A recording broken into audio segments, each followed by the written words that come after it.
Hey guys, welcome back to the Hot Break Craft Beercast, episode 13, I believe, of season 2. Mm-hmm. If not, I'll correct that. We have a special guest today, which we'll introduce him in just a moment. Let's get to the brew crew, though. We are joined, of course, today by JB from Vexette, and my partner in crime, of course, Kristy, as always. Hello. And joining us, as I said, is Eric from A Taste of AZ. Thanks for having me. Absolutely. No, It's a pleasure to have you here. We're so excited. This has been great to have you in the tasting room in studio. We're excited to kind of get into it. So, Completely unscripted, delightfully unfiltered, and 100% fun. Sit back, relax, and get ready to have a great time as they bring you the latest in beer news, Ben M brewing updates, and general shenanigans. And now, your hosts, the famed brew crew. I'm very impressed so far. Thank you. It's only downhill from here. Well, you have no idea how. I know. First of all, I wasn't allowed to wear the kitty cat ones. Kitty cat headphones. But yeah, Eric came in and he's like, which headphones are mine? Those? those ones? She's like, No, these are mine. Yeah, those are mine. So, no, this is great. We love having you in studio. This has been so cool. I know you've had kind of a busy beginning of the year because you had kind of a festival and stuff, so we kind of had to reschedule this a little bit, but you know, we'll kind of talk about that. But I think it's kind of cool where you came from. Thank you. As far as your original brand that started, which I want to dive into a little bit, the Tap That AZ, which is kind of where you got started. So, For sure. can you talk about a little bit, what prompted you to get into podcasting and telling these stories, and how much did it evolve over when you first started? Absolutely, man. I mean, I'll even back up even further to early 2000s. So I grew up in Ohio. East Palestine, Ohio. Have you ever heard of that town where the train blew up? That was my hometown. Yeah, because people would be like, "Oh, where are you from?" I'm like, "Ohio," and they're like, "Where?" And I would say between Cleveland and Pittsburgh. But if they kind of knew the Midwest, I would say Youngstown. But now I can say East Palestine, and they're like, "Oh, is that where the train blew up?" I'm like, "Yeah, that was." So it was a really interesting kind of part of the world. It was in the Appalachians. Like, it is technically part of the Appalachians. And I grew up 20 minutes from the West Virginia border, deep woods, West Virginia. Wow. It was an interesting world to grow up in, for sure. Yeah. In Youngstown, I was like 20 minutes, northeast of us or northwest. And it was notorious for having like the highest murder rate per capita, despite like being not a huge city. So it's been on the map for a long time. One of the last like mafia strongholds, and a lot of crazy stuff in that area. Wow. And then as you go a little bit more south, kind of where I grew up, and then even more south from there is West Virginia and like the Ohio River, and you're like, dude, you don't want to go down that way. Really? Yeah. It was a very, like I said, it's a very interesting part of the world. It was a place that I always wanted to get away from, right? Yeah. So in 2007, I had the opportunity. I was like 28 at the time, something like that. Yeah. I don't even know. Yeah, I think it was 28. And I had an opportunity to move out to Arizona. So I did. And my grandmother always, she's kind of my inspiration. She was a very creative person. She owned our town restaurant growing up. So I've got that, food and beverage, industry in my blood. But she was always like, you were meant to do something special. She would always, and I'm sure that's what grandparents always tell everybody, but I believed it. Right. And I always, so I've always had this fire inside me to do something, more kind of on the creative side of things, but I just always had this drive. And for the longest time, I was super frustrated because I couldn't find it. In Ohio, there wasn't a whole lot of opportunity. I could have went to Pittsburgh or Cleveland or something like that. So I spent like the first 30, almost 30 years of my life trying to like, what am I meant to do? Like, what am I here to do? And I had the opportunity to move to Arizona. So moved here in 2007, and then, met my wife, got a really good job, ended up finishing college, got a bachelor's degree, master's degree, very successful at my job. And this is like, let's say like 2015. And I'm still like, I don't like this. Like I felt like I had the golden handcuffs. Yeah. I had, it was a great job, stability, good pay. I didn't have to take anything home. and I just wasn't happy, you know. So in 2016, as just kind of because I explored, like I started a blog, I did like 2 posts, and it just didn't really. I had blogs are tough. They are, yeah, for sure. But I liked it. I liked the creative outlet of it. And I had one post that was like basically not even a review, and I'll kind of get into that with our approach to things. It was kind of a story of this red ale that I drank from Marble Brewing out of New Mexico. Okay. So that was my first little story. And then the second story that I wrote on the blog was who pooped on the floor. Like that was I like it. So I have 2 daughters. They're 10 and 12. They'd be so mortified if they knew I was telling this story right now. But back then they were like 2 and 4. And we had just given them a bath, and the 2-year-old was running around, and she takes on the floor. And I hear my older daughter scream, and I go into the kitchen, and they're both kind of behind the island, and the older one is like pointing, and I'm like, who pooped on the floor? Like, you know, and I knew immediately which one it was, right? So I decided to write a little story about it. But I like it. yeah, but so the blog was kind of short-lived, and then one of my friends that I grew up with, he moved to Florida in 2005. I moved out here in 2007, but we kept connected through music. So, you know, I would send him like, hey, dude, check out The Revivalist. I found this new band or found this band. And we would just, you know, we always connected with music. So we wanted to do a podcast, and we were going to do a podcast talking about the characters we grew up around, right? Growing up in that part of the world, the there Appalachian were some characters. Oh, yeah. Yeah. The town characters, and we're like, oh, dude, that'd be hilarious. But nobody would, unless they knew us, there'd be like 5 people that would like that. Very niche. Yeah. So we're like, well, let's do music. So what we would do is, you know, he's in Florida, I'm in Arizona. We would do like a Skype session or Zoom, or I think we used Skype back in 2016. Yes. Right. Yeah.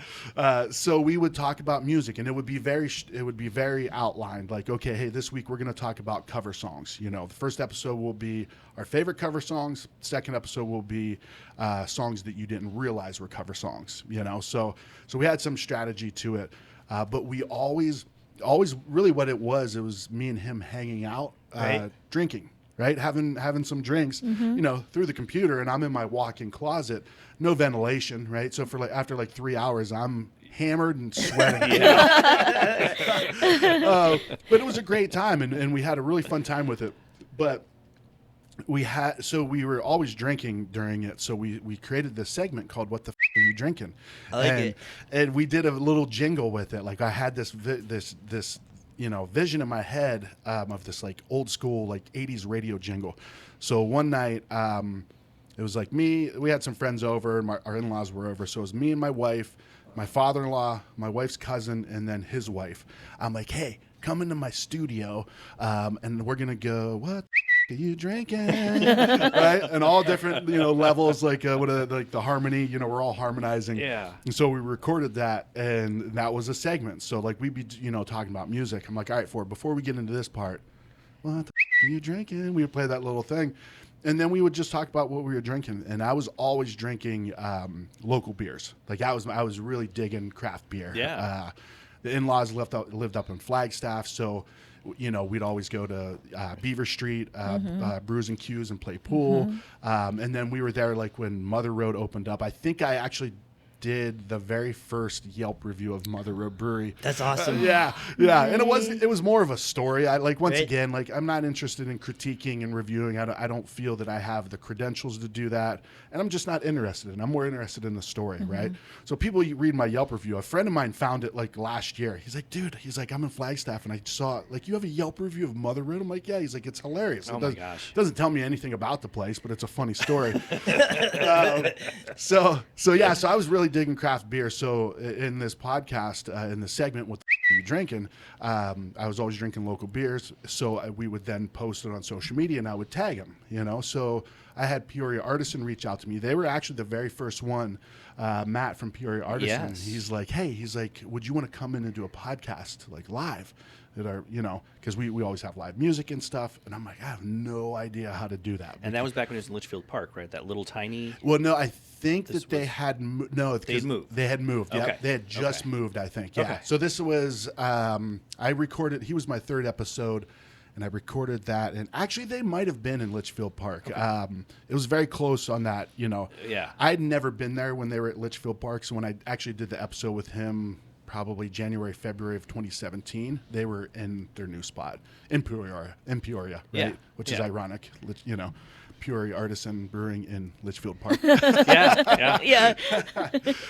So anyways, long story short, he's like, hey, you should come in and do a live podcast. I'm like, I don't have the equipment for that, because basically I would just screen record and then, pull the audio from that screen recording. Yeah. So I didn't have any microphone. I had my own microphone. My buddy had his microphone, and But that was it. Yeah. So I was telling my friend about it. He's like, dude, and he's a really good business mind. We're super smart. And he's like, this is a great opportunity. He's like, you have a local business valuing what you do, and they want to work with you. Yeah. He's like, you should explore this route. So, so I did, and I did the research, and I looked, Arizona Craft Beer Podcast, did all the searches, couldn't find any, because at that point, I wasn't super confident in myself. And my thought was, if I'm not the first one to do it, like, I'm not going to do it, because somebody else already is doing it. Right.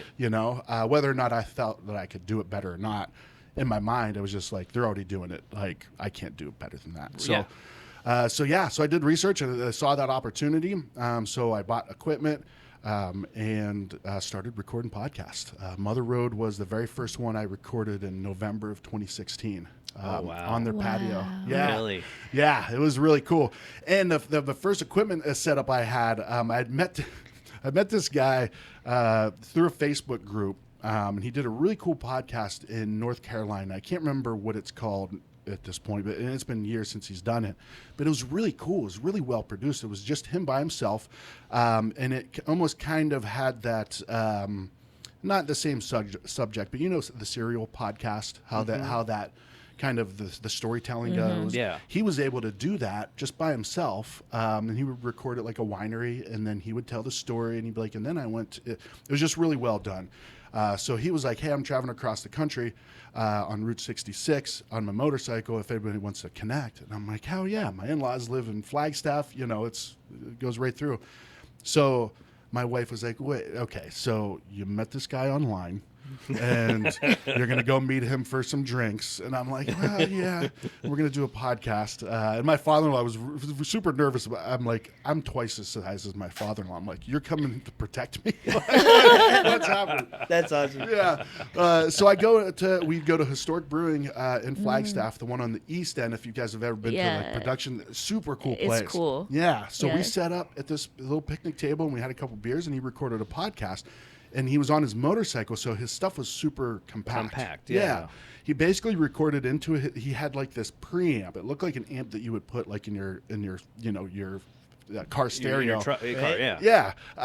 And then it had some cords coming out of it, and it went into his phone. And so I'm like, I'm gonna do that same thing, right? So when I decided to start doing Tap That AZ, I bought that same setup. And if you listen to my first, I think 3 episodes, I'm pretty sure it was just my phone recording. Like, that wasn't doing anything. These microphones won't work. Yeah. Felt. We feel your pain. Yeah. Been there. And we were talking earlier about how we want things to be perfect and we want it to sound good. And at this point, you guys do a very good job with the production value of what you guys do. So anything that is being done at this point is just kind of tweaking. Mm-hmm. But in the beginning, which I'm sure you guys experienced with mine, it was straight up shit. Like, it was like, that is what you think of, where it's like, I'm like, this sounds horrible. Somebody, banging silverware around for 20 minutes of the episode, and you can hear that super loud, right? Yeah. So I told my wife, I'm like, all right, I need to get a Zoom. Is that a Zoom? It is. It's a Zoom pod track. Yeah. Nice. Yeah. I don't think they had those when I bought I got an H6. Oh yeah. Those are nice. It's really nice. And I told my wife, I'm like, hey, I know I've spent already a bunch of money on this equipment, but if I could spend another $350, this is going to change everything. Yeah. And she's like, are you confident of that? And she was totally cool. So very supportive. Very supportive. Yeah. That's nice. I'm like, yeah. I said, I need to do that. And I bought that and changed the game. Yeah. Like, the sound quality just from episode 4 on. And there was some, learning curves here and there, but even with that, with the equipment and the multi-track recording makes it very easy to fix and clean stuff up for sure after the fact. Yeah. Yep. But there's still a learning curve with things being too hot or Yeah. Even just like learning how to speak into the mic, like sure. like that Yeah. was the first time I remember we did this. Like my audio was so bad because you don't realize the positioning and like it's so easy to just kind of like turn your head and then suddenly Yeah. you're not picking up anything, or Yeah. it sounds like you're underwater. So I don't know, it's just a whole learning curve in general. It is, but, well, yeah. and that's where we talked before about headphones. Yeah. That helps with guests too, right? Yeah. Because if somebody's telling their story and That's- yeah. they can see, They can hear it immediately. Like, Yeah. oh, I got to come back. yeah, yeah. But anyway, so yeah, I would guess that was the long drawn out, but also the brief version of starting the podcast. So yeah, this is 2017, and so and then 2017 things really started to kind of take off in the sense of just creating a name for myself in the industry, because I came into the industry knowing nobody. So it wasn't like I was like, I was a brewing assistant at this place for a while, or, I did their marketing for 2 years, or I was a bartender. Like, I didn't know anybody. I was working actually at University of Phoenix. I was an academic advisor. That's awesome. Wow. Yeah. Which, that was the golden handcuffs that, like, I hated it. But it was enough to keep me there. And it was perfect for the time of my life because we had young kids. And it helped that I had that stability and I had that, it was just perfect. Yeah. But yeah, it was really starting to grow on me, not grow on me, but like I was just getting sick of it. And then when the podcast started to take off, like then I kind of saw, I had that fire burning in me all of these years, and I'm starting to see that it's getting fueled. I'm Yes. like, oh, okay, this is something. Yes. This is something, yeah. And I started to realize one thing that actually in the music podcast, we interviewed a few musicians. Have you ever heard of Mike Pinto? He's like a reggae-ish kind of Sublime style dude. Oh, okay. Okay. Really good, and he's kind of well known in that, like, that new reggae kind of I guess genre. So I reached out to him. I was like, hey man, kind of crazy through that whole experience, like reaching out to different bands and stuff. Really took some like shots, and I actually connected with Corey Taylor from Slipknot. I don't know if you- Okay, that's Yeah. cool. Yeah. That's really cool. Wow. through Twitter, and we were chatting back and forth, and and I don't remember, he didn't really say, I don't think I ever even asked for him to be a guest on the podcast. He just said he came across it and he liked it, and we were, I don't remember exactly the conversation because I was just so blown away by the fact that he responded to us. Yeah. I have screenshots still somewhere. Oh, yeah. That's so cool. But have you ever heard of the Record Company? The band The Record Company? They're kind of like a bluesy rock, kind of like Black Keys style. Oh, yeah. I like that. And they their first album, they really took off, and I was this close to having their singer do the intro. Like, Right. we were chatting back and forth, and then things, they just got busy or whatever. And I'm also kind of naive, right? So if somebody says, "Yeah, I'll do that," I'm like, "Oh, they're gonna do it." Right. do Yeah. that, Right. yeah." But maybe they were just humoring me. But I don't even remember where I was in my story. You were saying that you were going to get him to sing, and you had just got these band guys to. Oh, yeah, Mike Pinto, Yeah. right? So reached out to Mike Pinto, love his music, and he responded, and he was like, "Yeah, I'll be done doing an interview." So it was like one of those things where he called in, and when we did the interview, afterwards, my friend was like, "Dude," he's like, "How did you learn to interview with it like that?" Yeah, I was interrupting him. I was asking him 4 questions at once. Right. He's like, "You were very smooth with that," and I was like, "Oh shit." Like, University of Phoenix has taught me something. Like, it taught me, because Right. it was all over the phone. Like, all my students were from all over the country, so it was a phone job. But the company was so successful that they were seeing so much return on developing their people, that Right. they were giving us the best customer service training and conversation training, and because my job at University of Phoenix was, if you were within 3 classes of graduating and you've been out of school for more than 6 months, I was one of the advisors calling you saying, "What do we got? What do you?" Let's How get do you we keep through. you going? Yeah, you got 3 classes left, Yeah. right?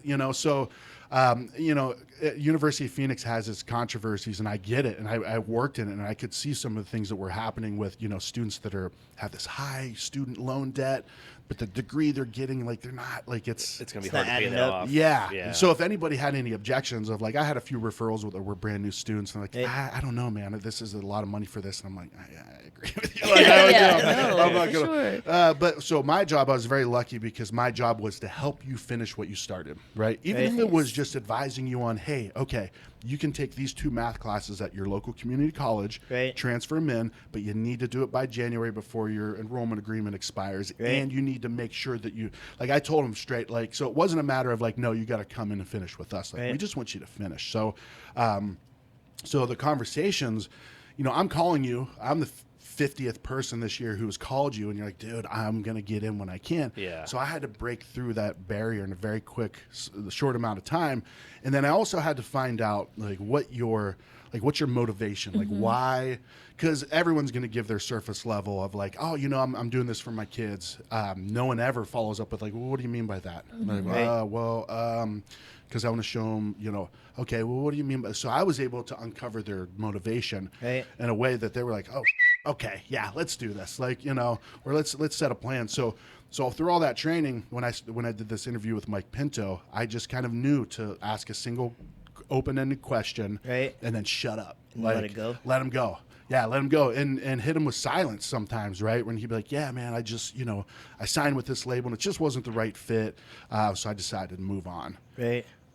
And then I wouldn't say anything, and he's like, because, you know, it was the relationship that I had, you know, so I was able to do a really good job of interviewing, which this is kind of blowing my mind right now that I'm the one talking so much. We love it. Yeah, I'm not used to it. I kind of like it. I'll be honest with you. Great. No, this is all good stuff. It's a safe space. Yeah. I'm gonna be like, I'm gonna like lose my voice. My wife's like, where were you smoking cigars too? I'm like, no, actually. I promise.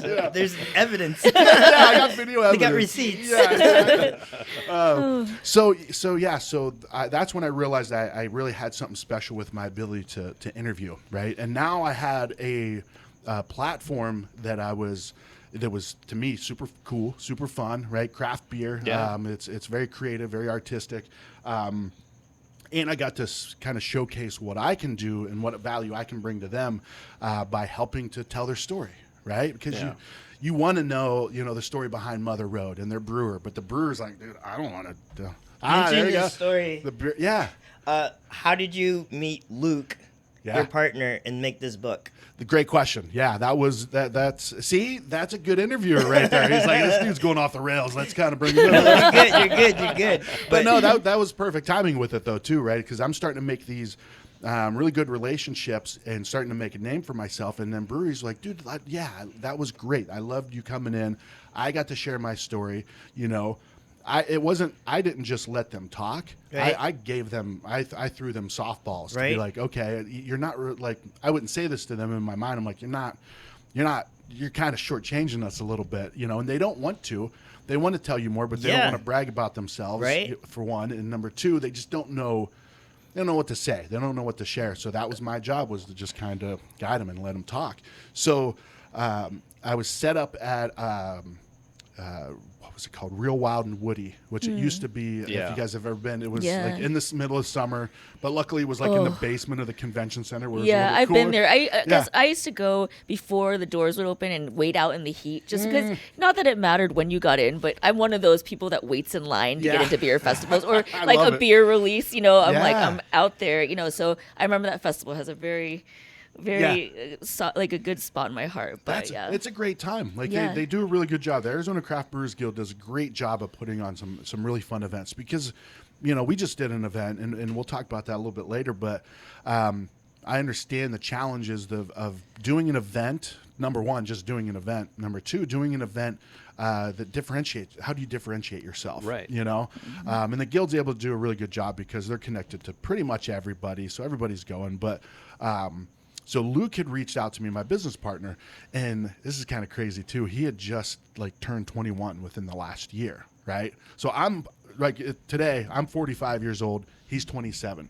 He doesn't come off as that age. He's very... Yeah, for sure. He's beyond his years. Well, I think our real ages, him and I are closer together, right? Because I'm immature. And he's, but no, you're right. Like, he doesn't... You don't get that feeling from him.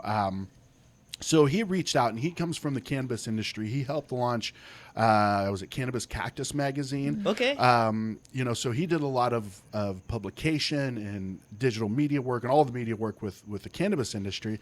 And he was just kind of done with it. Mm-hmm. He was, he would tell me, he's like, dude, he's like, it's not what you think it is. Like, you think of like just, a bunch of chill people hanging out, man, just, a bunch of hippies, like you're doing cool stuff. He's like, it's very, very corporate, very kind of cutthroat. And then when he turned 21, you know what? I've never called him out on this bull. Like, you didn't have craft beer until you were 21.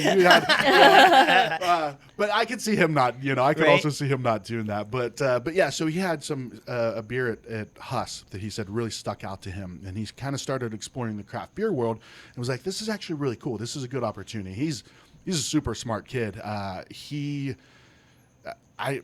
I don't want this to sound bad, but I don't think he's ever really had a real job for a long period of time, because he's such an entrepreneur that since he was like 14 or 15, he's just been doing his own thing, which is incredible. Yeah, totally. And I've learned a ton from working with him. Mm-hmm. We each kind of bring something different to the relationship, but he had reached out to me. He was like, "Hey, man, I'm a photographer, videographer, all this stuff, and I'm really interested in craft beer. And I came across your podcast." He's like, "I'd love to meet up sometime."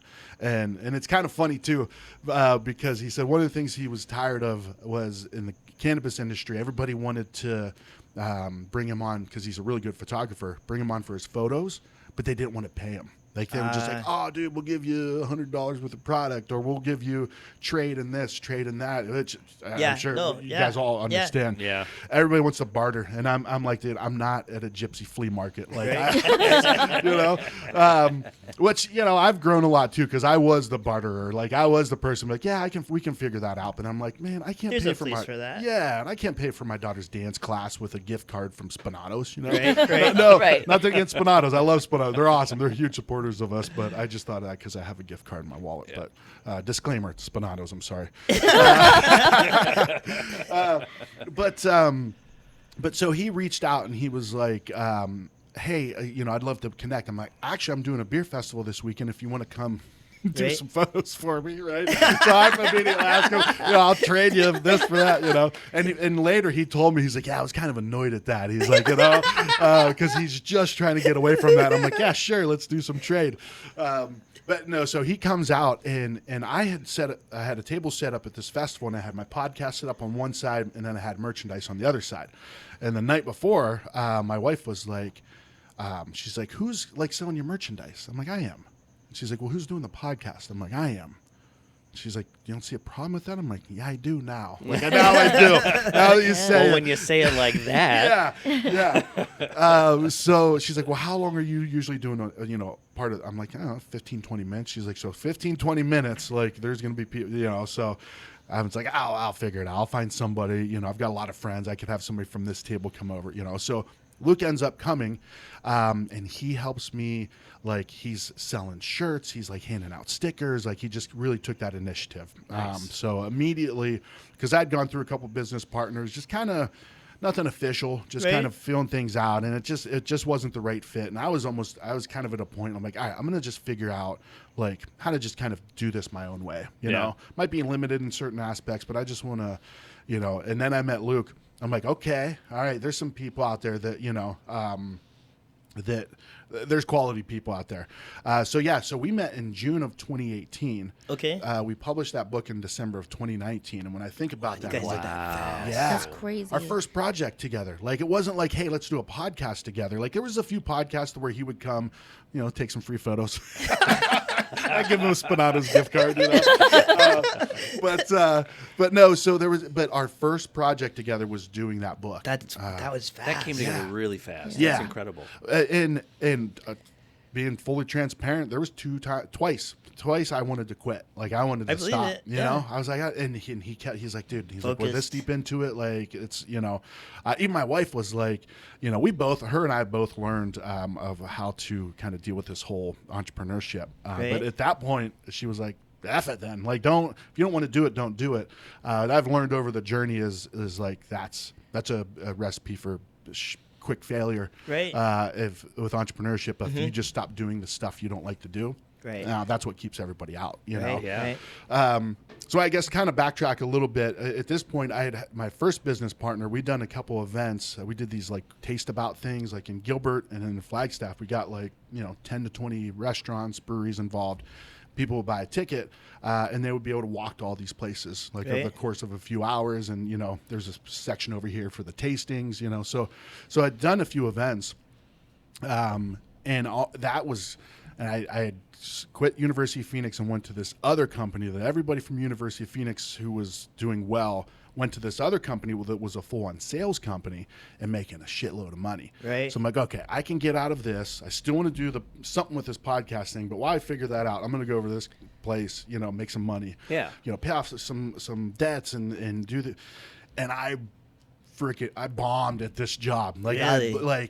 Like there was 250, there's people coming from University of Phoenix that were very high performers. I would outperform them. Right. Now we go to this new company. I'm like, all right, they're making this much. Like, okay, cool.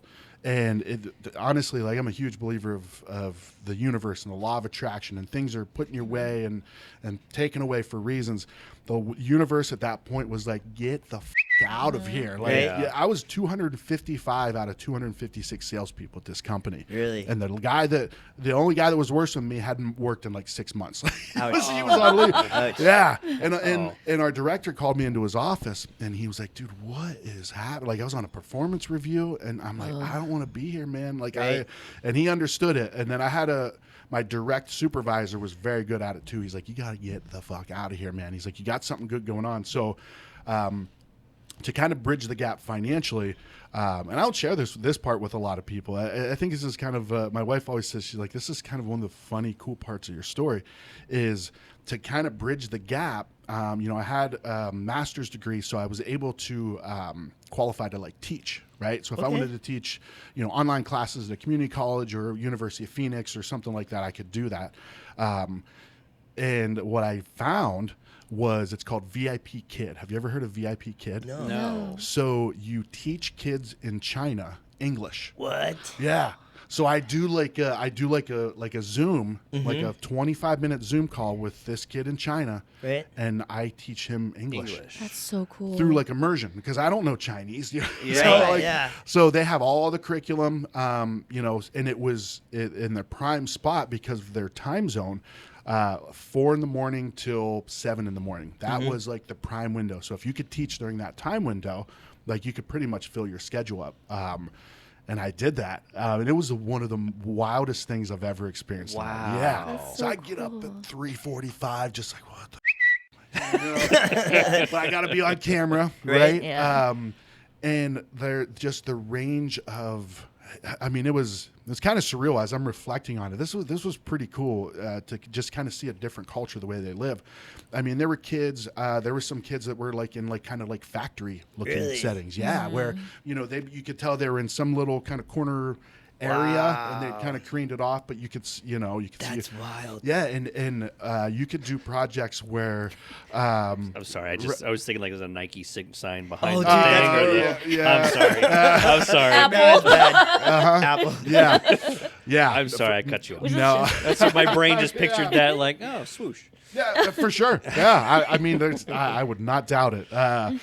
But it was crazy to see and if we got through all the curriculum, I could kind of, you had to fill the time. So I would always say, because they could draw on the screen and all this, and I would say, draw your family. So they draw their family. And one of my favorite ones, two of my favorites were draw your house, like draw me a picture of your house.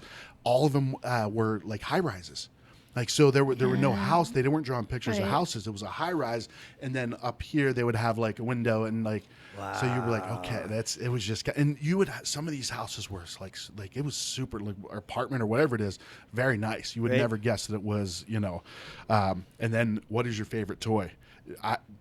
Probably 5, 6, 7 times it was a gun. Oh my God. Gun, yeah. Well, it's funny you mentioned that because I'm doing an informal interview with my teacher that came over here during the Chinese Cultural Revolution. Oh, really? He told me they were in 13, he was in the Army getting trained, throwing grenades, shooting. Wow. Yeah, at 13. That's crazy. Yeah. So that's exactly what you said. That's Yeah. wild. Yeah, well, because my students were typically 6 to Oh 10. my gosh. 6 to Yeah. 10, right? Yeah. So they weren't, there was one kid in particular. I remember I was like, "What is your favorite toy?" And they would always draw like a AR-15 style my gun. gosh. These are like assault rifles. And this one kid, he's drawing a picture of that, and then I see his dad come around him and puts a pistol down on the thing. Oh And the my kid is gosh. pulls a, what? It's like, Yeah. Surreal. Sounds about right. Yeah. it's Surreal. crazy. it was crazy. There was one. This is funny. I still have the screenshot somewhere. I said, "Draw a picture of your teacher," and this kid draw a big fat dude with like a dong hanging down. Yeah, I'm like, what is No. big dude like this, and it's just this big wiener head. Like I'm like, it's no denying. Like, what? What's going on? Like, all right, I think we're done with this class. But yeah, Wow. but it was great because it bridged that gap, right? And at that point, I like my schedule was full with that. From 4 to 7 every morning, I was doing these classes and getting a nice kind of that bridge money that my wife and I needed to just kind of get the bills paid while all this stuff took off. And then in April 25th of 2018, I left my job, and I was like, my supervisor, like I said, he knew what was going on and what I was trying to get out of there. And he's like, dude, you need to get out of here. And there was one day I was like, man, I got to get out of here. I text my wife. I'm like, I got to get out of here. And she's like, quit. I'm like, today? She's like, well, come home. Let's talk about this tonight. Yeah. And then, so we talked about it, and she's like, why not? She's like, you're not made. That was one of the gifts, right? Was that I wasn't making any money in this new sales job, right? Right. That was because if I had started making some money, It would have been much harder to. for leave sure. it, yeah. Yeah. Especially making some of the money that the other people that like were my peers were making. But it all just worked out great. So I go in the next day and I tell Marcellus, I'm like, dude, I'm out of here. He's like, hell yeah. So it was a sales job. So, it's not like a 2-week notice. There's no reason for you to be working with leads and all this Right. stuff. So you give your notice 15 minutes later. With 15, 30 minutes later, they walk you out. Yeah, I told him, and I'm sitting at my desk. People are coming up to me like, hey, man, we're going to go to lunch here and here. So I'm Like, like, yeah, cool. sorry. Cool. Yeah. And then I walk out. And I remember that day so clearly. But then it was also like when I moved to Arizona, it was fun on the weekend when me and my dad were here, visiting with my aunt and my cousins and stuff. And then Monday came and I had to find a job. I was like, oh, right? Yeah. That was the same thing. I walked out of that job and I was like, all right, this is awesome, but holy Yeah. all right, I need to do this. So yeah, Luke and I partnered up June 2018, and very quickly we kind of got the idea for the book Right. kind of starting.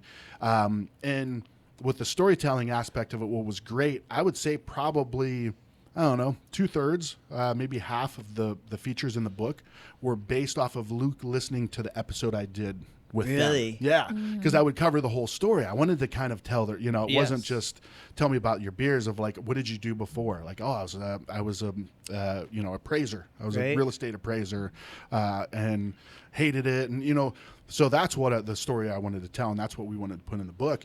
And it helped because Right. I already had those The interviews stories. done. Yeah. So have you been to every single one of these? Yeah. Yeah. Yeah. That's insane. Luke did all the pictures in that. That's literally like our dream is to try to do that now. Like go to every Arizona all brewery. the But this is a breweries, yeah. lot. This is impressive. We have 36, I think, are in there. 34 breweries, and then Cider Core and Superstition Meadery. Yep. So that's only about 1/3 of what the breweries. Our goal was to do multiple volumes, like on the spine there it says volume Yeah. 1. I don't know if we'll get to volume 2. We're actually working on a restaurant book now. That's cool. Yeah, Nice. yeah, very excited about that. Yeah.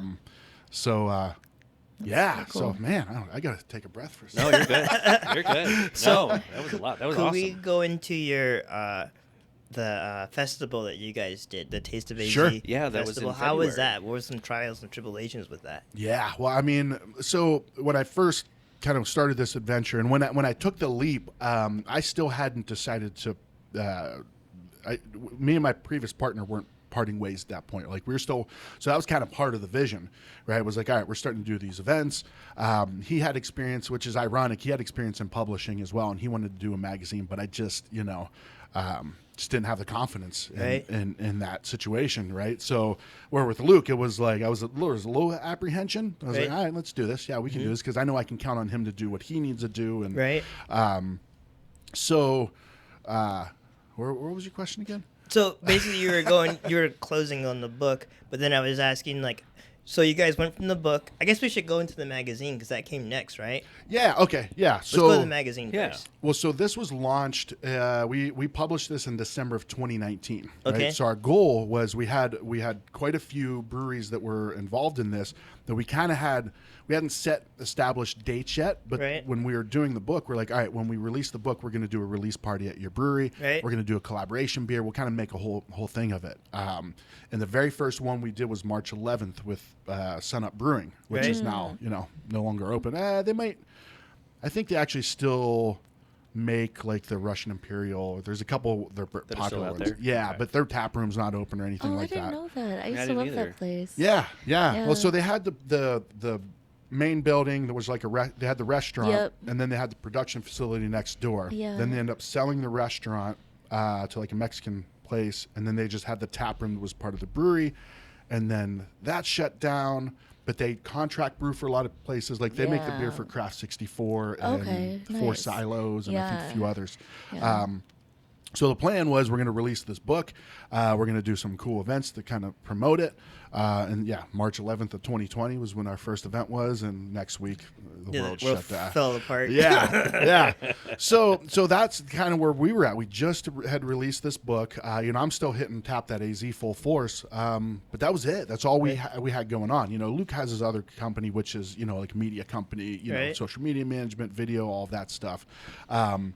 But we were just kind of lost, or just kind of, on all of our people who would be clients, all the places were shut down. Breweries were shut down, restaurants, So, and if they weren't shut down, they weren't spending money on, they weren't, so we were kind of at a pause. But what it did was it gave us the opportunity. So through, and I think there's even a part of the book where we cover, there's a food picture. So Cotton and Copper, So this place here, Cotton and Copper, used to be open. Beautiful photo. And Gilbert, Luke does a really good job. But there's one picture that is my picture. There's one picture in this whole book that's mine. And Be proud of it, brother. Took it on my phone. Right there, yeah. Be proud of it. But so Helio Basin Brewing, they were a brewery where Tombstone is now, like the Tombstone Phoenix.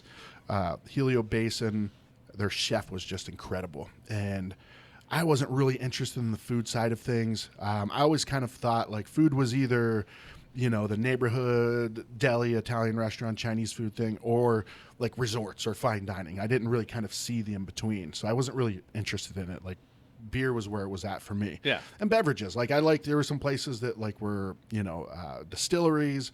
I don't think we gotten any wineries on Tap That AZ, but food just wasn't an interest. I love food, right? I love going to places, but like I didn't see it on the media side of things. And then I met Tamara, who was the chef at Helio Basin, and she completely changed the game for me because she's a forager. Like, so she goes out in the desert. Love it. And she does some of the most incredible things. She does like this vinegar pie, which sounds horrible, but it's incredible. Like she makes some of the best pies. Like she just, and she's such a cool person, and it really encapsulated what I saw like as like true Arizona. Like what is Arizona, right? What is local, right? Is local it being made locally? You get all these ingredients from around the world, and then you make it, which is fine, right? That's totally, and that's what a lot of people really excel on, and I love it. And it's about supporting the local company, not so much everything has to be local. But when Tamara takes it up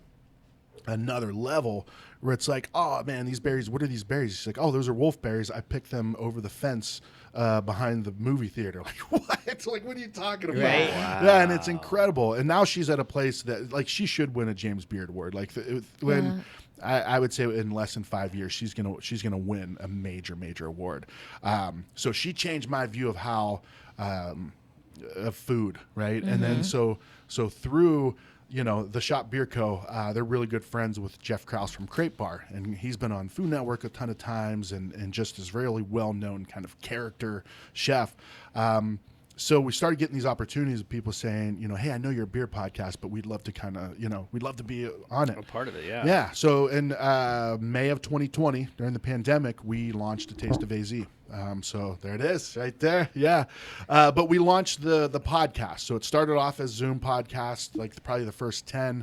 Then we started going into places. So that was May of 2020.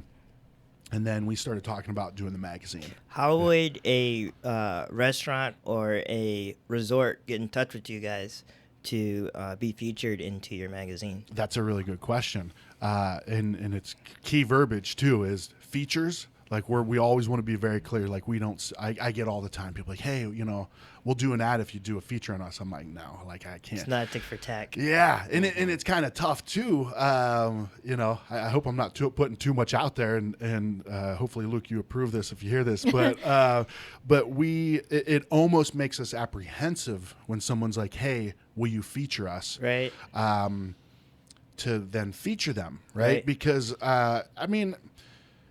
because it makes like there's ones that just make sense. We're going to feature them anyways, you know. But it's a tough one, right? Because you have to be very clear of like there's a clear divide between advertising and editorial. Right, you got to keep that integrity, right? Yeah, for sure. And it's tough because they're like, well, who runs this department? I'm like, him. Who runs ads? Me. Like, so it's like the two of us, like, but we've done I am very proud of the fact that we've done a very good job of it. Right. And we'll tell people too, like, okay, if you want to do content style, you can do an advertorial, create an advertorial for yourself, right? Something that looks like it is content, but it's also very clear that it's an advertisement, right? Like this is an advertisement, or this is a paid promotion by this place. Right. I'm totally good with that, but we've been very lucky. Most of the places that have asked for that, I'll give them the option of advertorial, and they don't want to do it. So.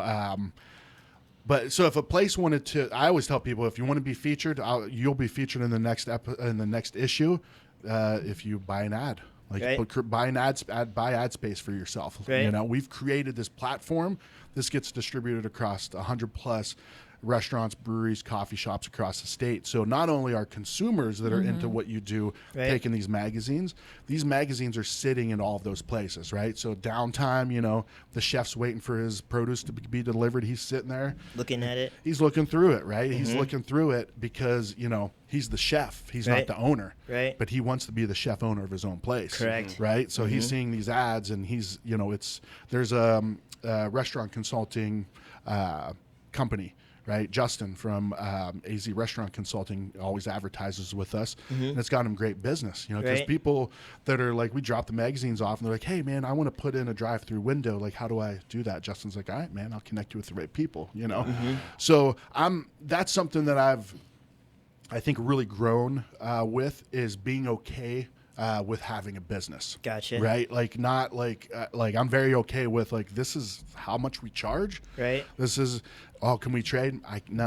We can't. Like, we have to pay for this. Exactly. Thing, so I've gotten very comfortable with that, which I think it's just made me better, more well-rounded. Right.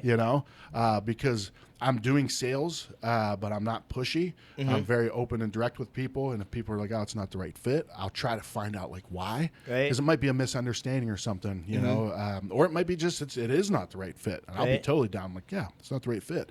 But we're also given a great opportunity for people to advertise, and so.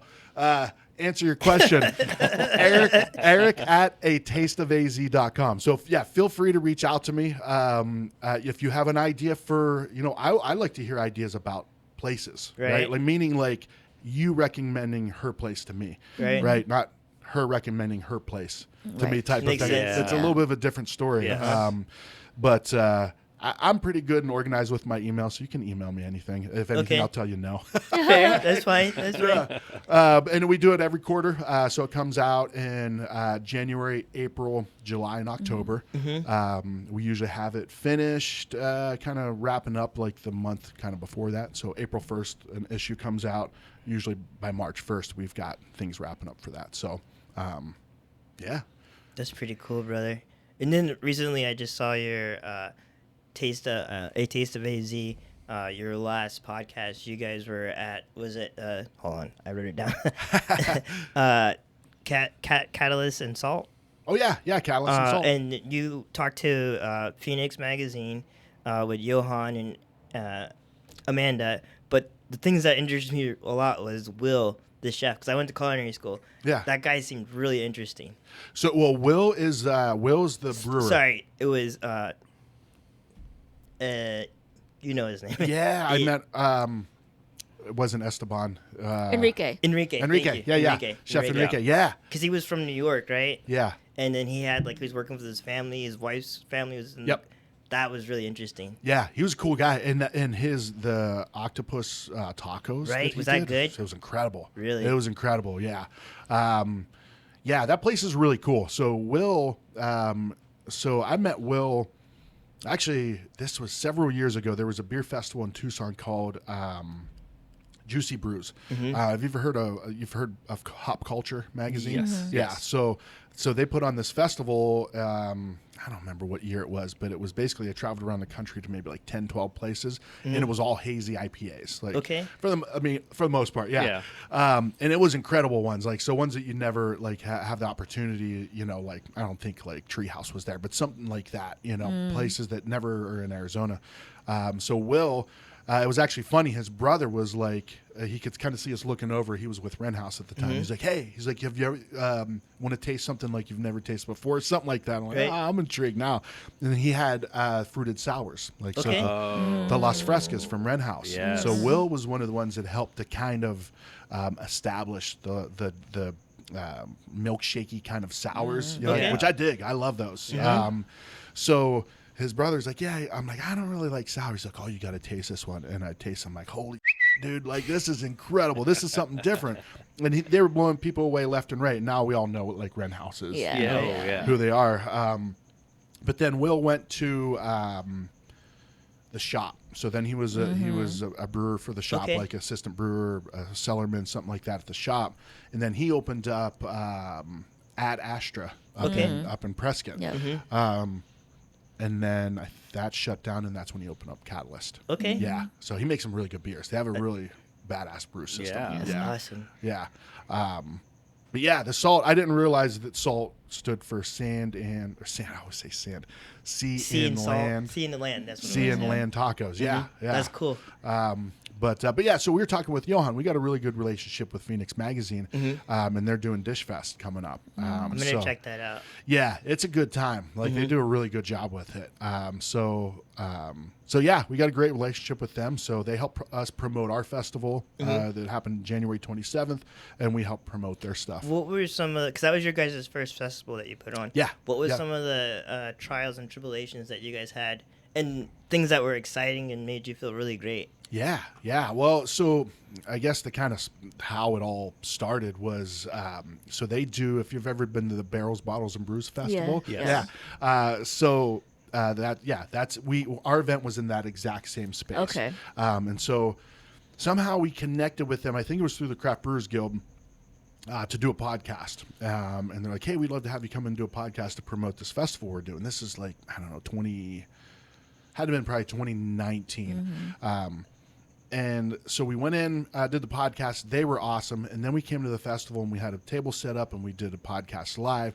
And it was just so smooth. And it was so they treated the vendors so great. All the vendors were happy. It wasn't crowded. It was a really cool space. So when Luke and I started thinking about let's amp this up. Let's do a festival. It was kind of the beginning phases of just the idea. And we're like, hey, Sean and Chris, that's who we had the relationship with at Salt River Fields.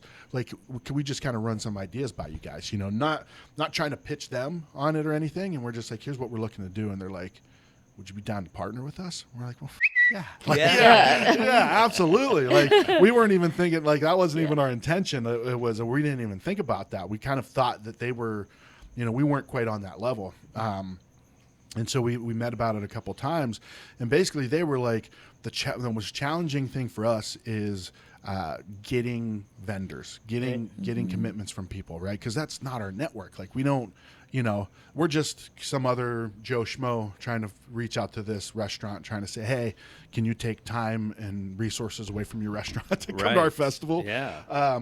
So they're like, if you guys can do that, and then kind of supplement our marketing efforts, that's where Luke comes in. They're like, we can make this happen. If you guys are interested in partnering up, we're like, yeah, let's do it. Wow. So everybody just kind of had their own roles. My main role was selling sponsorships, which is always challenging, especially with a first year event. No proof of concept, right? It's like, cool idea, guys, right? Right. But we were very lucky with that partnership with Salt River Fields to be able to utilize for their relationships to be able to bring in some pretty big sponsors. Yeah. So shout out to Talking Stick Resort and Casino Arizona for being our title sponsor. Yeah. When they reached out, Erin from Salt River Fields reached out, and she's like, Casino Arizona, they wanted to be the prime sponsor. I'm like, hell yeah. Right. Like, the first one we sold was the big one. Yeah. And which was great. So that even helped further sponsorship efforts to kind of say, hey, the big one's been taken. Salt River or Talking Stick Resort is already invested into this. So they're like, oh, okay. Proof positive. Yeah. And there was a few at Talking Stick Entertainment District was another one. Shamrock Farms. We had Bar and Restaurant Insurance. We had Craft Culture, which they do build like draft systems. And then with some of the trade sponsors like Purely Sedona gave us all the water. That's awesome. That was really cool to have a local brand as the water. So that was my job, was getting sponsors and then getting vendors on board. Okay. Right? So we had our list of people of, to try to spread it out a little bit, maybe have a couple pizza places, a couple barbecue, a couple of this, a couple of that. We didn't want it to have a taco festival. Makes sense. Right? Yeah. Which, has its place. Yeah, for sure. 100%. And it was kind of cool how we did have more tacos than we kind of expected. Right. Or not expected, but we didn't really think about it. Yeah. But there were brisket tacos, and then there were like shrimp tacos, so nobody was complaining. Nobody was complaining about that. But we were very lucky in the sense of we kind of got all of the slots filled by what people brought without even really. We didn't even really coach them on what they should bring. We just said, hey, be prepared to feed 1,200 plus people, whatever. It's a bite, it's not a full dish. So then beyond that, they just chose what they did. And then, I don't know, 3-4 weeks before the festival, I'm starting to reach out to people like, hey, what did you guys decide to do? So I'm taking, notes on all this stuff. I'm like, man, we did it. It just so happened that it's a good range. And the drinks too. We had a breakthrough beverage. Shout out to them. Nice. Yeah. They actually sponsored or funded the whole liquor side of things, because we had Smoke and Hope, which is a nonprofit. Dude does barbecue and then feeds homeless people. That's great, awesome. Great barbecue. Yeah. So proceeds we went to Smoke and Hope. So with it being a charity connected, the alcohol vendor distributor can donate the product to the actual event. They can donate it. That way the vendor who's making a cocktail doesn't have to pay out of their own pocket. Makes sense. Yeah. And they can write that off as a donation, I'm not a lawyer, so don't take that. But the same thing with the alcohol is everything just landed. There was like 2 tequila cocktails, there was a gin cocktail, there were 2 bourbon cocktails, there were so there was a range of everybody didn't just do tequila and everybody didn't just do bourbon. So it was a great range, and very grateful the way that things just kind of came out with it. And you guys sold out that event, I was going right? to say, you sold out, right? Sold out, yeah. Wow. Maybe a week before. First year. For a Yeah. first-year Awesome, event man. to sell out, that is outstanding. Thank you. It's kind of surreal. Yeah. It is. Yeah. It's like I don't know. sometimes you have concerns about things, and then you realize the thing that you were concerned about should have been the least of your concerns. Yeah. Yeah. So like selling the tickets to me was like, and Luke too was like, man, what if we only sell 200-300 tickets? Right. And then a few weeks into launching the ticket sales in like October or something, Salt River Fields is like, you're good. Like we're doing great. Like this trajectory is good.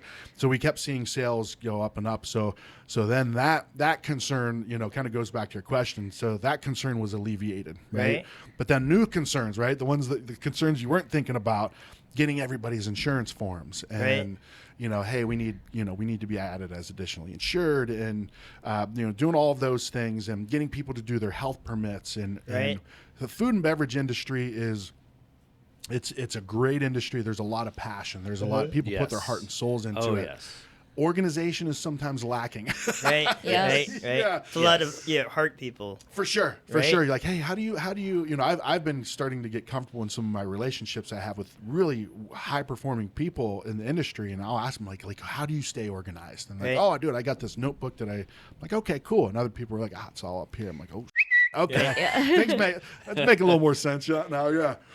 So those were all everybody's doing what they need to do. Ticket sales are going great. The marketing campaigns that we're doing through email newsletters and social media and all those things, everything's performing well, right? So those concerns were, we didn't really have specific concerns. It was just more of the unknown. There's a lot of unknown with doing an event like that. For sure. Well, also when you get alcohol involved, especially spirits, especially that high octane, 40 proof bourbon and shit like that. That's a whole other level of regulation and licensing and insurance and well, and then also with Salt River Fields being on tribal land, they have their own. I didn't think about that. I forgot about that. But that's where Salt River Fields came into play, right? Because Salt River Fields kind of from the beginning was like, they're like, don't worry about it. Like it's good. It's good. And we would get people saying, hey, we would be talking to a potential sponsor or somebody, and they'd be like, hey, I don't know if you can do that. I don't know if you can offer 15 cocktail samples. Right. And we're like, oh, shit. So Luke's doing all this. He's doing the research.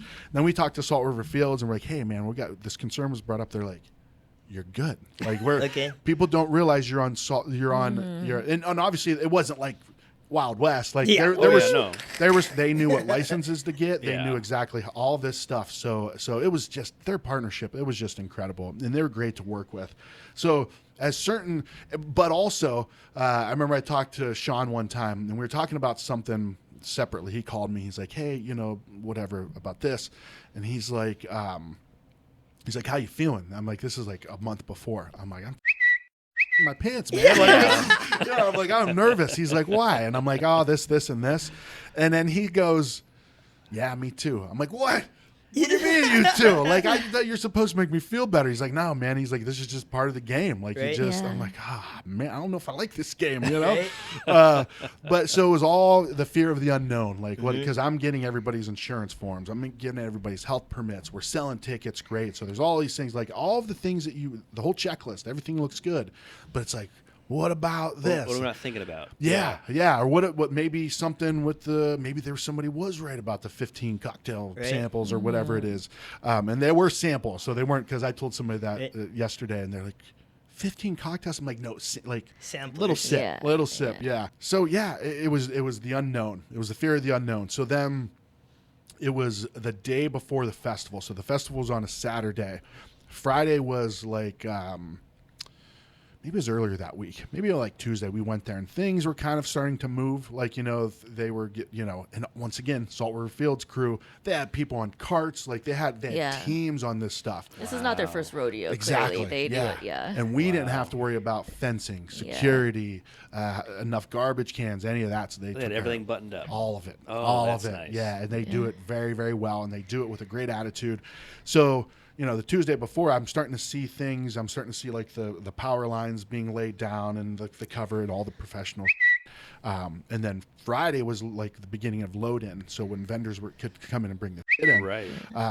And then it was like, oh, okay. This is real. This is going on. This is happening. This is happening. Yeah. Wow. It just got real. Like Yeah. this is actually happening. But Wow. I mean, obviously there's the peak to when it happens of the nerves. But to me, the nerves just kept dwindling as we were getting closer and people weren't shutting it down. Like, okay, all right, another minute. You know, the feds haven't come and SWAT team hasn't come. Yeah. Everything's good. And then the festival started happening. And I tell you one thing that really helped me in many ways, I guess, on the mental side of things and then on the business side of things, right, is we're kind of caught in this world of social media, right? Yes. Oh, yeah. Social media is the world, right? It was it's what's put into our brains of like, whatever, this is everything, right? So, if you're a restaurant that has 2,000 followers, you're probably struggling, right? Where if you're a restaurant that has 100,000, you're probably doing well. That's not how, that's not how it works. Right. So for me, so I don't want to say our competition because we work with them a lot too, but like influencers, food influencers, right? People going into restaurants and stuff, and we see the followers that these people have, and 100,000, 150,000, 250,000. This is in Phoenix metro area. Now with TikTok, some of them are like well over a million. Yeah. So for me, sometimes I feel like way down here, right? Like because I'm like, all right, we got like maybe 10,000 on ours, and then on my personal with Tap That AZ, which is kind of a blend of my personal and was Tap That AZ, got like 5,000. So I'm beating myself up about these things, right? Until as we progress and as we kind of become more successful, it's just kind of like, okay, that's not the real world, right? It's a vanity metric. Brian Yeah. can attest to this. I Yeah. feel like we found our success in stride on YouTube, but I mean, we get people to reach out to us to review product, and we're like, we don't even have that many That many subscribers. subscribers. But Yeah. like it's not. It's about the quality of the content 100%. and and the niche and people. You don't have to have. It helps, but you don't have to have the million followers. For sure. In Yeah. a way, I think sometimes it's convoluted and they don't want that type of reach anyway. You know what I mean? 100%, It's yep. bringing in like the wrong demographic in a way. You nailed it, and that is what I realized. Like in real life, I got to see this play out, and it was pretty cool. So I'm standing there, and the gates are about to open for VIP at 1 o'clock, I think, 1 o'clock, 1:30. Okay. And there's a line. There's a ton of people, and those gates open, and I start to see people coming through, and I'm like, there's nobody under the age of 50. Like these people aren't on Instagram. These people aren't on Right. TikTok. That's not how they're Yeah. finding us. I'm Yeah. like, okay, this is cool. Like this is you're once again you're kind of led to believe that everything matters. The only support you have is from Instagram, right? It's like Right. no, like That's the only way to get the message out. That's the Yeah. only way people will hear about you or anything. And if you're not on there, you don't have a lot of followers, you don't exist. It's all about Yeah. the likes. It's all about the likes. But it's For not. sure. But it's not. No, and Yeah. we've realized that too as we've grown, and especially for us on YouTube. It's about the subscribers. It's about how many. It's about the likes. It's Yeah. all of that. And as we've kind of started to slowly grow, it's like actually, it's not. Yeah. Because like Kristy said, we have had brands reach out to us to send us stuff to do, and it's like we don't have that big of a following, but what Yeah. we're doing is impactful enough that it doesn't matter. 100%. As long as what you're doing is quality and you Yeah. care about it. That's the other thing Honest, too. You have to yeah. care about it and Yeah. not sell out. Yeah. Sure. Yeah, know? absolutely. That's a tough one too. Yeah. Because it's easy to say don't sell out when no one's trying to offer you any money, right? Blink If check. anyone's offering, Well, I'll take it all. No. please test me. But no, that's you're 100% right. Like that's an integrity and quality brands. Once again, law of attraction, universe, things sent to you, things that are deflected. I would always get frustrated about like, oh, we don't get invited to this or we didn't get invited to that. And then my wife's like, do you want to be there? I'm like, well, not really. She's like, well, then what the hell is the problem? I'm like, all right, that's good. So I've always feel the universe brings things to you, but it also keeps things away, right? It kind of it plays that gatekeeper of like that job that I struggled at. It's like you don't do this. Like, I'm not letting you be successful with this. Right. I can't blame myself. It has to be the universe fault, right? But I agree with that though, as far as law of attraction. Like if something doesn't work out, there was a reason, and you're probably better off for it. So 100%. just go down the path, Yeah. and continue to fight for what you want, but there's a reason that it didn't work out or that it did. Yeah. Listening to you talk is a lot of stuff like that they're going through. Yeah. And then listening to you talk is a lot of stuff that like I've been able to work through in my head, and I really appreciate everything you've been saying. Awesome, man. Thank you. Yeah, thank you. And I feel, as we're kind of on this journey, this path, I'm starting to realize that is there another one of those? Yes, there is.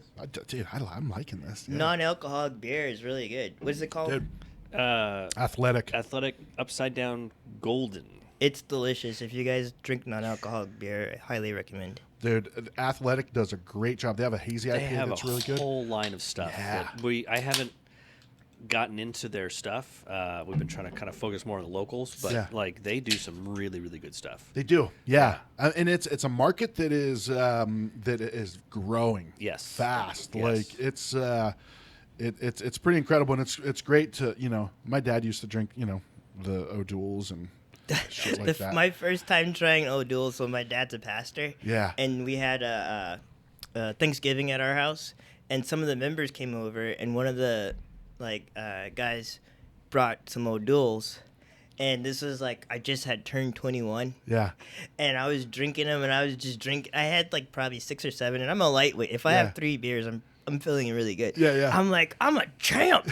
I'm telling my friends, I'm like, hey, man, have you tried this O'Doul's? Dude, I had like 6 beers and I don't feel anything. He's like, it's non-alcoholic, bro. Well, at least you at least you weren't acting drunk. Right? No, I wasn't. No, I wasn't. I was like, I'm the king. Give me some beer. Maybe he was actually. Maybe that sounds a little flexy. Yeah. I love it. But no, so I don't know if you've had there's a NA from Arizona Wilderness. They do a really good one. No, we've been meaning to do an NA segment, especially, we looked at it, I think it was maybe 3 years ago when we kind of first started, and there wasn't a whole lot local that was non-alcoholic. Yeah. So we did some of the, what was some of the ones? Some of them were really bad. Remember when we did Kristy, the non-alcoholic beers? Oh, yes, yeah. Some of them were rough. I'm trying to remember some of the ones that we tasted and did. I think they were more the commercial ones. Yeah, they there weren't wasn't like really any like locally. St. Pauli Girl and stuff like that. Yeah. Or like well, actually the Heineken's not too bad though. The Heineken one's Zero pretty is decent. really good. Yeah, That's that really one's actually good. But Eric was saying that what was the brewery you just listed? Wilderness. Wilderness. Arizona Thank you. Wilderness, Yeah. They have an NA. Obviously, Athletic. We got You said Wren Wren House. House, We yeah. love Wren House. Yeah. Oh, They did a NA Spellbinder, I think. Oh, Yeah. Really? I messaged like 4 or 5 beer stores around the area to see you guys have no. I'm gonna try that one. I was trying to grab some of that for you for today, but I wasn't able to get out in time to get Oh, it. So I figured. I appreciate it. No, these are great. This is perfect. Yeah. yeah. No, that's our thing is we're trying to find alternatives. We did a low carb beer review too, and it's then we tried to brew one, and that was like a whole different ball of wax that did it. It's tough. I feel just so much admiration for these breweries that are able to just reinvent the wheel and do something like that. And I'm just like, it's so difficult just to brew a clean beer sometimes, let alone low carb or non-alcoholic. I don't know how they do it, but That's like a whole other level of complexity. We tried to do our own low carb beer. Awful. We were using monk fruit or monk sugar. It was monk fruit. Yeah, it was extract to kind of give it some more body, and it was awful. It was god awful. Well, I think what I was going to say, one of the things that I've found, couple things that I've found with the breweries that really excel is number one, water. Like, what do they do with their water? Oh, yeah. Do they treat it? Do they use tap water? And I've started to learn that, and talk to people who know what they're doing. They're like, whatever. Like, I'm like, I don't really know their beer. Like, they don't treat their water. Like, it's just tap water. Yeah. And then equipment too. I have seen some of the equipment. I actually did. I think it was last year, 2 years ago. I did a beer with Drecker. So I did a barrel aged stout. Oh, yeah. Wow. So I reached out to them. So my wife grew up an hour from Fargo, North Dakota. So we were going back to spend a week on the lake and stuff and just chill. And Drecker is just badass. They have so many good beers and love their can art. Love everything about them. And the fact that they were from Fargo, I'm like, they're probably pretty decent people. Right. You know, that's like, Right. So I reached out and I was like, hey, my wife grew up in Perham. We're coming back. I do a podcast. Would you guys down to do a podcast? And they're like, yeah, absolutely. Like, come on in. We'll do a podcast. And then I think it just threw out the idea. I'm like, would you guys be down to do a beer together? And they're like, well, actually, yeah, we're trying to get more into Arizona. So we'll do like a stout or something barrel aged. And I'm like, you fucking kidding me? That's awesome. Like, hell yeah. Yeah. So went there. We did a tasting. Their head brewer set up a whole thing with us, and we brought Arizona honey. So we had this Arizona honey company that had like different types of honey, like a raspberry honey, a habanero honey, and so we paired it with like the different barrels that they've been aging, and we picked a beer. They bottled it, and then they released it in Arizona like a year and a half ago. Wow. That's pretty cool. Yeah, but the whole point of my story before I started bragging about that part is they. So you know how Drecker is kind of known for like their sours. Like, have you had many of the Drecker beers? Have you guys? I have not. No. So they do some really good hazy IPAs, and then they do the really milkshakey sours. Like they have one called Plop. And like it just plops into your glass, and it looks kind of gross, right? Because it's kind of whatever. And then you drink, and you're like, "Holy, this is incredible!" Like it's so good. But so when I went there, they were giving me a tour of their facility, and there was this thing that was like built into the floor. This was huge machine. It was like a centrifuge or something like that. And I'm like, what is that? And they're like, oh, that's our money maker. That's the thing that they're like that. I don't know what it was, $250,000 for this piece of equipment. But basically what it does is it takes the beer and it eliminates all of the solids. And like, so these milkshakey, they don't have in them. Like it's all the junk, all of the debris or whatever is taken out by this, Centrifuge. Yeah. So like I've never heard of that. Yeah. That's crazy. It's crazy. Yeah. So, you kind of, they got an unfair advantage over you. You got a great setup here, but a home brewer with we don't all have the a centrifuge. Yeah, That's it. That's what we're missing. That's why. That's what Kristy does. yeah. She spins around I love with the bottles. Yeah, That's awesome. Usually after a few. Yeah, exactly. Hang on. Oh, there it is. I like the sound I effects. had to use that. I had to use it. So where are you guys going? Where do you plan? What are the future plans for the Tap That AZ? Sorry, not Tap That. Taste of AZ. Taste of AZ, yeah. Well, I mean, honestly, I don't know if I don't. Tap That AZ is not officially dead. Okay. In a sense. Just the focus is. Yeah, I mean, I just like the name. Honestly, Right. that's It's the an only awesome thing. name. Yeah. I tell people like, "Oh, dude, that's awesome." So I don't want to get. So I don't know if Tap That AZ will become like an apparel brand because I Right. got all kinds of weird. Totally, dude, that would sell. Yeah, Tap That AZ something, But yeah, all our eggs are in the basket of. So. So I have a Taste of AZ. That's the business Luke and I have together. And then I also, on the side, I help out. Have you ever heard of Cano Canner? Have you ever heard of Can? No. Andrew might be a good guest to have on. So he makes a canning machine. So it's like it's a $25,000 mobile portable canner. This thing is badass, man. Like it's Is that what Marshall's using? Yeah. Yep. Okay, I can send you the footage Yeah. for that. Does it feel like normal cans, or is it like a crawler filler? No, it feels normal cans. It's got everything. So it's like 4 foot wide by like 2 foot deep, and then on each side there's these 2 foot table things that come up. This one has a can rinser connected to it. Okay. So you got a can rinser, and it's a 2-head filler. So it purges CO2, and then it fills. Yeah.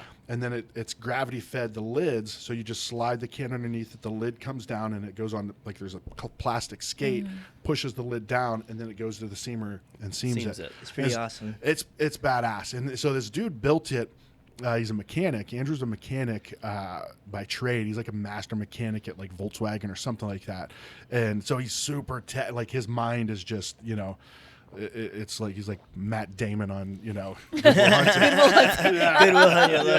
Yeah. But so he had a side gig as selling like chemicals to breweries, like cleaning chemicals. Cleaning chemicals, yeah, the acid, the basic, all yeah. that stuff. Yeah. So through his journeys of selling those on the side to breweries and going to all these breweries, he's like, there's an opportunity. Like there's no really solution for canning, like that's truly mobile, that doesn't have to be put onto a cart, that doesn't have to have these trays on, like something that is like all built into one, that is badass. And this thing is people have described it as, and now I start to use this in my sales pitches, like it's bulletproof. Like this thing is like it's got the whole clean in place, everything, and this thing's really cool. So so as a little side hustle, I help him sell the canners, which is really cool because it kind of keeps the door open for me for craft beer, and got to travel to like Florida. Sold one to Daytona State College, like a college actually bought it. Yeah, wow, yeah. So anyway, so yeah, so Cano Canner. Check that out. It's just a really cool machine, and if you're in the Arizona area, there's a ton of breweries that have them. So we'll have to reach out and see if we can get them on. That would be really cool. I can connect you with them. Yeah. Oh, that'll be great. Yeah. He's an interesting guy. He can talk for sure. He gets on a path, and it's very interesting though. But so with the Taste of AZ, it's like we have everything in motion of pretty much what we want to do, right? But everything we're kind of at not a standstill, but we're kind of leveling off in the sense of there's only so much that the two of us can do, right? So starting to outsource some things, like we're bringing on. I don't know if you ever met Rachel from Bonehouse. On Instagram, she's Beerkowski. Yeah, she's cool. She's cool. She does beer schools. She's really into beer, and she has a nonprofit called Beer Babes.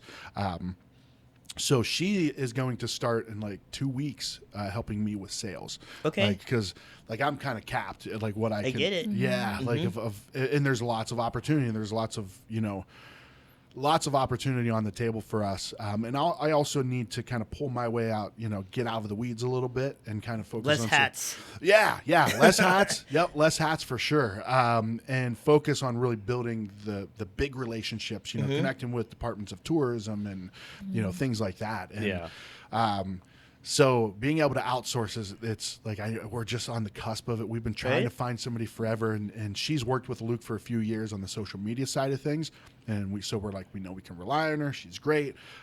So what we're looking to do is kind of get things off of Luke and I's plate, so that we can get into meeting. We're not behind a computer editing this, and I'm following up on a contract. That's so important. You have to free up your brain space, otherwise you just can't get out of that mindset of I'm editing. Yeah. No, you should be selling. No, you should be. It's too much. For sure. Yeah. Yep. And unfortunately, like my main role is dealing with people, and I just wish I would, we could just send an email to somebody and then they reply. It doesn't work that way. It's like, hey, just following up on this. Right. Here's this. Cool. Let me know if you need anything else. I'm like, well, I need the other stuff that I, But by doing that and experiencing it, now we've been able to create systems, right? So now when Rachel comes in, plugs it, I'm not just saying, okay, go do your thing. It's like, here's what we're doing. Here's what works. Here's how we track everything. Here's our database. So outsourcing things, that's the goal, because so we've got the magazine. We're rocking on that. The content's really good. We've got good writers. Luke does most of the photos. A couple of our other writers do the other photos. But there's opportunity for us to kind of get above water a little bit with it, right? Like, so the advertisements pretty much pay for it, right? Like we sell enough advertisements to pay for it, where we could really beef it up and kind of add to it if we are able to get more advertisers, right? And that's where Rachel comes in to help with that. So magazine's already in motion. We just need to beef it up a little bit with, getting some more support behind it. Getting more advertisers or subscribers too. Right. So if at tasteofaz.com you can click on subscribe and subscribe. It's like, I think it's $20 a year at this point.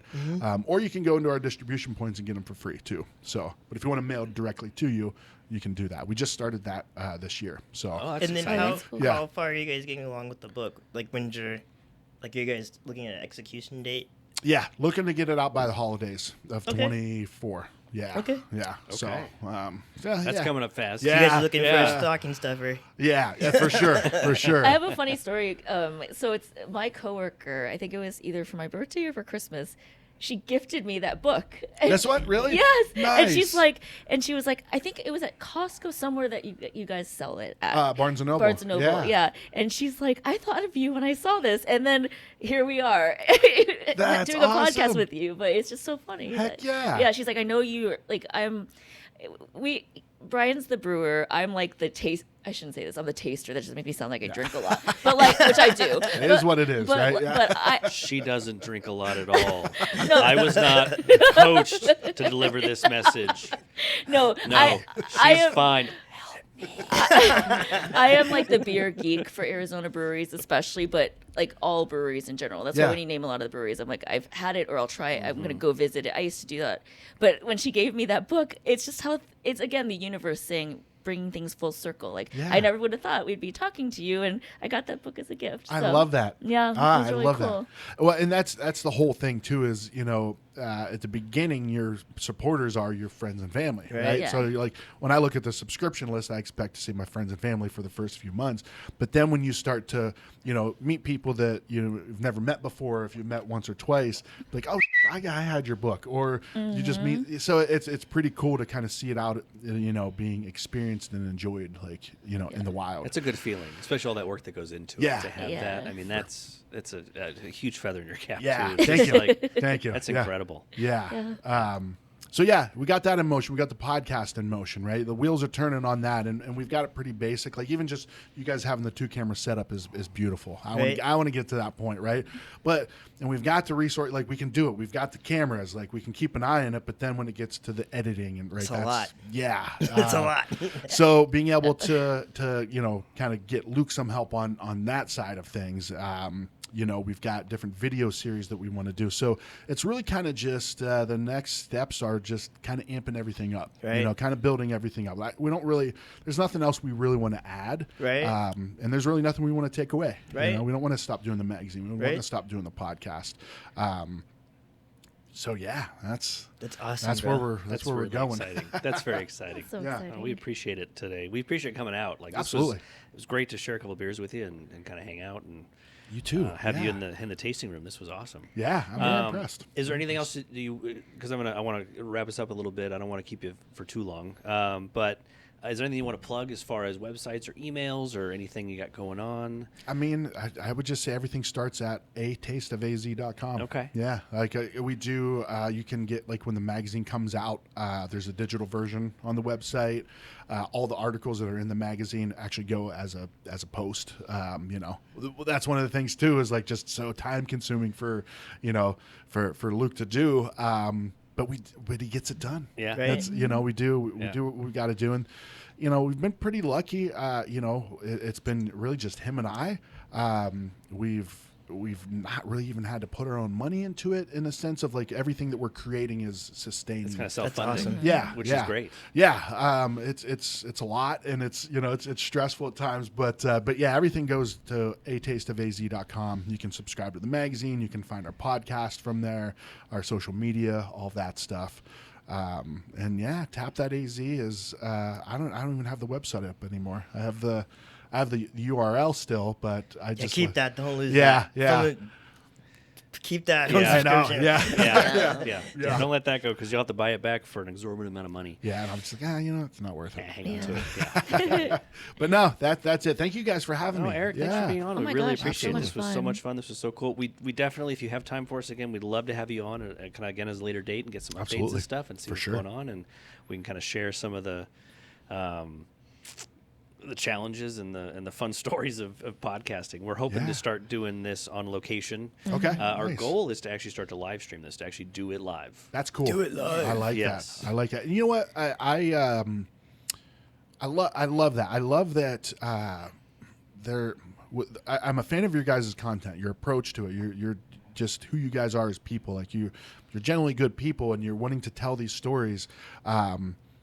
That's harder to find than you would imagine sometimes, when things aren't like people aren't doing things to be self-serving. Yeah. Like I did a podcast with Arizona Wilderness. Actually developed a really good relationship with John and Pat, the owners. So they invited me out to their Camp Cool Ship, which is incredible. So they basically have because I don't know how much you guys follow Arizona Wilderness, but I don't know if you remember back in the day when they were partiers. Yes. Like that was their social media. Jonathan was like, well, he's also the face, I feel like. For sure. Yeah, but I Pat's remember kind it of got the pretty silent- wild. Oh yeah, him and like Copenhagen in the back of a pickup truck driving 60 down the, and they just got from like That's I think how they got a lot of their following though. for sure. You know Yeah, what I mean? that was their brand. Like it was and I mean it's locally here. It's kind of a I don't want to say if the right term is polarizing story because they rubbed a lot of people the wrong way too, but for me, they've always treated me great, and they've always supported what I do. But they're like, hey, we're doing Camp Cool Ship, and basically what they do, I'm sure you know what a cool ship is. Yes. So they have a huge one on the back of a truck. So basically what they would do is they would get the wort, they would brew in Phoenix, put it in these big tanks, drive it up to Stoneman Canyon, or like out in the wilderness. Yeah, out in the wilderness, and then they would empty the wort into the big cool ship on the back of this truck and let it sit overnight. Yeah, so they're inoculating it with the whatever wild yeast and stuff is out there. Yeah, but they would invite like some of the top breweries like True and Penn Druid and like these ones that are like upper echelon, like most of them were doing like wild ale type of things, like just kind of spontaneous fermentation. Yeah. And that's just a different mindset in itself. Those people are they're Arizona Wilderness, like that's the long hair and like just listen to the thrash metals, but it was a great time, and when they would invite Penn Druid and True and McKellar and all these like these big time breweries. It wasn't the marketing person coming. It was like the owners, founders. Like that was the kind of relationships these guys had. Wow, that's awesome. It was really cool. So kind of go full circle about why I love what you guys are doing, and I love to hear that you guys are looking to expand. Is I was setting up the podcast, and my first guest was I think it's Nick is his name, the founder from True in Denver, and he was like. We started talking, and you could see him loosening it up, and he started to enjoy himself. He was a little bit uptight at first, and then he was like, "Hey, dude, I'll be honest with you." He's like, "I saw you setting up this podcast," and I was like, "Fucking craft beer podcaster." He's like, "That's the last thing." He's like, "But this is cool, man." He's like, "This is different." He's like, "We haven't even talked about my beer yet, and we're 15 minutes." I'm like, "Yeah, that's it. Like, I want to hear your story," and he loved it. But that's kind of what we're up against. Is we're going to critique this beer and there's a lot of that. Yeah, and to get some social equity or whatever, you get, like the more critiquing, the more this is garbage. I know everybody likes Treehouse, but I'll give it a 2. Like, dude, what are you talking about? So no, I love it, and I can tell with you guys, like you guys aren't like that. We're not pretentious at all. Like, but that's why I think. I mean, at least for me, I got into craft beer. I do like wine, and wine's changed a lot too. But I feel like craft beer in the beginning, at least, was very like. It's a community, and people weren't pretentious, and it wasn't about let's swirl this around and sniff it. It's like I like what I'm drinking. It's not so detailed, you know. Like you don't need to be a snob about it. So and I think that's what we're. One of the things we wanted to have, especially with the podcast, is because most of our stuff is we do some very technical, tutorial and stuff like that. And we're like, we want this to be about the conversations. Yeah. It's what happens after a brew day. Like we're done brewing, we're drinking a beer, we're having a cigar, relaxing. What are we talking about? Yeah. Because there's such good conversation. I mean, beer is a social beverage, right? Yeah. It brings people together. Yep. And we wanted to try to capture some of the good conversations that we would have and have cool people on and talk about. And I mean, that's really been the community that we want to kind of build. Like, we're not trying to be pretentious with it, like Kristy said, but it's fun to sit and it's fun to talk and have a beverage while you're sitting there because this stimulates the conversation for sure. Yep. And that's definitely something that we push for with this media, this podcast.